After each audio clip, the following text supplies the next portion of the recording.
பவானி சித்தோட்டு கன்னிமார் காடு பகுதிக்கு மயானம் அமைத்து கொடுக்க கோரிக்கை.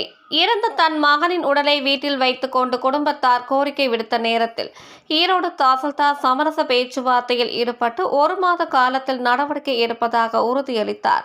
இதனைத் தொடர்ந்து இறந்தவரின் உடல் பிரேத பரிசோதனைக்காக பெருந்துறை அரசு மருத்துவக் கல்லூரி மருத்துவமனைக்கு போலீசார் அனுப்பி வைத்தனர்.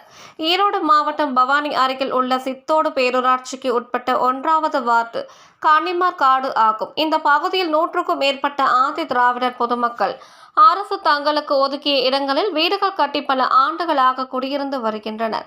இவர்களுக்கு தாங்கள் குடியிருக்கும் பகுதியில் பொது மயானம் ஒன்றும் இல்லாத காரணத்தால் அப்பகுதியில் இறக்கும் நபர்களை சித்தோடு மற்றும் காளியங்கராயன் பாளையம் உட்பட பல்வேறு பகுதியில் உள்ள மயானங்களில் உடலை புதைத்தும் எரித்தும் வந்துள்ளனர்.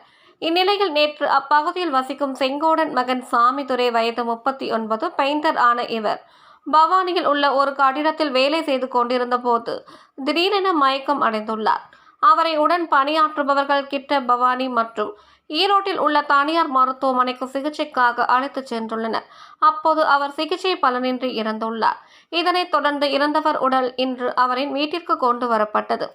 கொண்டு வந்த அவரின் உற்றார் உறவினர்கள் குடும்பத்தார் தங்கள் மகன் உடலை புதைக்க தாங்கள் குடியிருக்கும் கன்னிமார் கரடு பகுதியில் மயானம் வேண்டும் எனவும் 30 ஆண்டுகளாக வசித்து வரும் தங்களுக்கு மயானம் இல்லாத நாள் பல்வேறு இன்னல்கள் ஏற்படுவதாக குற்றச்சாட்டு தெரிவித்து தங்களின் மகனின் உடலை உடற்கூறு ஆய்வு செய்ய கொண்டு செல்ல அனுமதி மறுத்தனர்.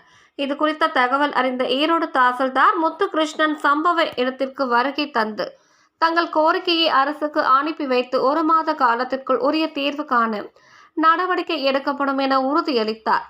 இந்நிலையில் எதிர்பாராத விதமாக இறந்த சாமிதுரையின் தாய் தாசில்தாரின் காலில் விழுந்து கதறி அழுதார். இந்நிலையில் அதிகாரியின் பேச்சுவார்த்தைக்கு ஒத்துக்கொண்ட குடும்பத்தார் 1 மாத காலத்தில் தங்கள் பகுதிக்கு மயான வசதி ஏற்படுத்தி கொடுக்க வேண்டும் என வலியுறுத்தி இறந்த தனது மகனின் உடலை பிரேத பரிசோதனை செய்ய பெருந்துறை அரசு மருத்துவமனைக்கு அனுப்பி வைக்க ஒத்துக்கொண்டனர். பின்னர் இறந்தவரின் உடல் அவரின் வீட்டில் இருந்து ஆம்புலன்ஸ் மூலம் மருத்துவமனைக்கு கொண்டு செல்லப்பட்டது.